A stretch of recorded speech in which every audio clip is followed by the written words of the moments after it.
ಇತ್ತೀಚೆಗೆ ಚಿಕ್ಕಮಗಳೂರು ಲೈವ್ ಸುದ್ದಿಗೋಷ್ಠಿಯಲ್ಲಿ ಮಾತನಾಡಿದ ಜೆಡಿಎಸ್ ಪಕ್ಷದ ಎನ್ಆರ್ಪುರ ತಾಲೂಕು ಅಧ್ಯಕ್ಷರಾದ ಶ್ರೀಯುತ ಚಂದ್ರಶೇಖರ್ ಅವರು ಶೃಂಗೇರಿ ಕ್ಷೇತ್ರದ ರಸ್ತೆ ಪರಿಸ್ಥಿತಿಯ ಕುರಿತು ಗಂಭೀರ ಪ್ರಶ್ನೆಗಳನ್ನು ಎತ್ತಿದ್ದಾರೆ. ಶೃಂಗೇರಿ ಕ್ಷೇತ್ರದ ಎಲ್ಲಾ ಮುಖ್ಯ ರಸ್ತೆಗಳಲ್ಲಿನ ಗುಂಡಿಗಳನ್ನು ಸಂಪೂರ್ಣವಾಗಿ ಮುಚ್ಚಲಾಗಿದೆ ಎಂದು ಕಾಂಗ್ರೆಸ್ ಮುಖಂಡರು ಹೇಳುತ್ತಿರುವುದು ವಾಸ್ತವಕ್ಕೆ ದೂರವಾದ ಮಾತು ಎಂದು ಅವರು ಹೇಳಿದ್ದಾರೆ. ಶೃಂಗೇರಿ ಕ್ಷೇತ್ರದ ರಸ್ತೆಗಳ ಬಗ್ಗೆ ನಾನು ಮಾತಾಡ್ತೀನಿ. ಯಾಕೆಂದ್ರೆ ರಸ್ತೆ ಸಂಪೂರ್ಣ ಗುಂಡಿ ಮುಚ್ಚೋ ಕೆಲಸ ಆಗಿದೆ ಅಂತ ಹೇಳ್ತಿದ್ದಾರೆ. ಇವತ್ತು ಕಾಂಗ್ರೆಸ್ ಮುಖಂಡರು ಬಂದ ಕಾರ್ಯಕ್ರಮದಲ್ಲಿ ಮಾತಾಡಿದ್ದಾರೆ. ಇವತ್ತು ನೋಡ್ಬೋದು, ಇವತ್ತು ನಮ್ಮ ಕ್ಷೇತ್ರದ ಸಂಪೂರ್ಣ ಏನು ಮೈನ್ ರಸ್ತೆಗಳಿಗೆ ಗುಂಡಿ ಮುಚ್ಚೋ ಕೆಲಸ ಆಗಿದೆ. ಬಹುಶಃ ಇನ್ನೇನು 2 ತಿಂಗಳಲ್ಲಿ ಮಾನ್ಸೂನ್ ಶುರುವಾಗ್ತಿದೆ.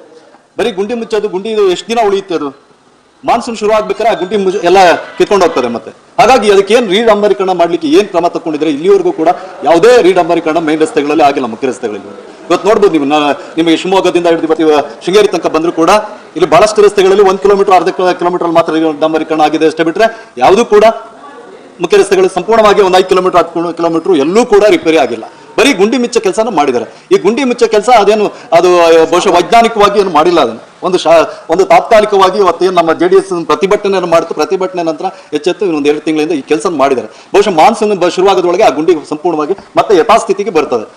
ಇನ್ನೇನು 2 ತಿಂಗಳಲ್ಲಿ ಮಳೆಗಾಲ ಆರಂಭವಾಗಲಿದೆ. ಇಂತಹ ಸಂದರ್ಭದಲ್ಲಿ ಕೇವಲ ಗುಂಡಿ ಮುಚ್ಚುವ ತಾತ್ಕಾಲಿಕ ಕೆಲಸ ಮಾಡಿದರೆ ಅದು ಎಷ್ಟು ದಿನ ಉಳಿಯುತ್ತದೆ ಎಂಬುದು ಪ್ರಶ್ನೆಯಾಗಿದೆ. ಮಳೆಗಾಲ ಆರಂಭವಾದ ಕೂಡಲೇ ಈ ತಾತ್ಕಾಲಿಕ ಕೆಲಸ ಮತ್ತೆ ಕಿತ್ತೊಗೆಯುವ ಸಾಧ್ಯತೆ ಇದೆ ಎಂದು ಅವರು ಆತಂಕ ವ್ಯಕ್ತಪಡಿಸಿದ್ರು. ಶಿವಮೊಗ್ಗದಿಂದ ಶೃಂಗೇರಿ ತನಕದ ಮುಖ್ಯ ರಸ್ತೆಗಳನ್ನೇ ತೆಗೆದುಕೊಂಡರೂ ಹಲವೆಡೆ ಕೇವಲ ಅರ್ಧ ಕಿಲೋಮೀಟರ್ ಅಥವಾ 1 ಕಿಲೋಮೀಟರ್ ಮಟ್ಟಿಗೆ ಮಾತ್ರ ಡಾಂಬರೀಕರಣ ಮಾಡಲಾಗಿದೆ. ಆದರೆ ಸಂಪೂರ್ಣವಾಗಿ 5 ಅಥವಾ 10 ಕಿಲೋಮೀಟರ್ ರಸ್ತೆಯನ್ನು ಸಮರ್ಪಕವಾಗಿ ರಿಪೇರಿ ಮಾಡಿದ ಉದಾಹರಣೆಗಳು ಇಲ್ಲವೆಂದು ಅವರು ಹೇಳಿದ್ದಾರೆ. ಅಂದ್ರೆ ನಾವು ಬಹುಶಃ ಸಿತ್ತೂರು ಮಲ್ಲಂದ್ರ ಆ ಭಾಗಕ್ಕೆ ಹೋದಾಗ ಇವತ್ತು ಕೂಡ ಏನು ಪೇಷಂಟ್ಗಳನ್ನ ಅನಾರೋಗ್ಯಕ್ಕೆ ಪೀಡಿತರಾದವ್ರನ್ನ ಇದರಲ್ಲಿ ಕಂಬಳಿ ಹಾಕೊಂಡು ಹೊತ್ಕೊಂಬರ ಅಂತ ಪರಿಸ್ಥಿತಿ ಇದೆ. ಇವತ್ತು ಸಂಪರ್ಕ ರಸ್ತೆನೇ ಇಲ್ಲ. ನಾವು ಬಹಳಷ್ಟು ರಸ್ತೆಗಳು ನೋಡಿದ್ವಿ. ಇವತ್ತು ಕೆಲವು ಮನೆ ಹೋಗಂತ ರಸ್ತೆ ಇವತ್ತು ಕೂಡ ನಾಗರಿಕ ಸಮಾಜದಲ್ಲಿ ನಾವು ಈ ರೀತಿ ಬಲ್ತಾ ಇದೀವಿ ಅಂದ್ರೆ ಬಹಳ ಒಂದು ಅಚ್ಚರಿ ಆಗ್ತದೆ. ಇವತ್ತು ಶೃಂಗೇರಿಯಲ್ಲಿ ನೋಡಿದ ನಾವು ಅದೊಂದು ಇದ್ರಲ್ಲಿ ನೋಡಿದ್ವಿ. ಶೃಂಗೇರಿಯಲ್ಲಿ ಕೂಡ ಅದೇ ರೀತಿ ಯಾರು ಹುಷಾರಿಲ್ಲ ಅಂದ್ರೆ ಅವರು ಕಂಬಳಿ ಹಾಕೊಂಡು ಹೊತ್ಕೊಂಡು ಹೋಗಂತ ವ್ಯವಸ್ಥೆ ಆಗಿದೆ.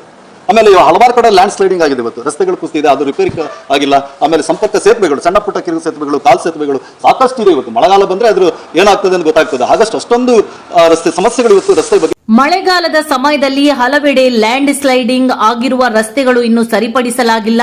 ಸಣ್ಣ ಪುಟ್ಟ ಸೇತುವೆಗಳು ಹಾಗೂ ಕಾಲು ಸೇತುವೆಗಳು ಕೂಡ ಅಪಾಯದ ಸ್ಥಿತಿಯಲ್ಲಿ ಇದ್ದು ಮಳೆಗಾಲದಲ್ಲಿ ಸಮಸ್ಯೆ ಇನ್ನಷ್ಟು ಹೆಚ್ಚಾಗುವ ಸಾಧ್ಯತೆ ಇದೆ ಎಂದು ಅವರು ಎಚ್ಚರಿಸಿದರು. ಆದ್ದರಿಂದ ಶೃಂಗೇರಿ ಕ್ಷೇತ್ರದಲ್ಲಿ ಕೇವಲ ತಾತ್ಕಾಲಿಕ ಗುಂಡಿ ಮುಚ್ಚುವ ಕೆಲಸವಲ್ಲ, ಸಮಗ್ರವಾಗಿ ರಸ್ತೆಗಳನ್ನು ಮರುಡಾಂಬರೀಕರಣ ಮಾಡುವಂತೆ ಹಾಗೂ ಗ್ರಾಮೀಣ ಸಂಪರ್ಕ ರಸ್ತೆಗಳ ಅಭಿವೃದ್ಧಿಗೆ ತಕ್ಷಣ ಕ್ರಮ ಕೈಗೊಳ್ಳುವಂತೆ ಅವರು ಒತ್ತಾಯಿಸಿದರು.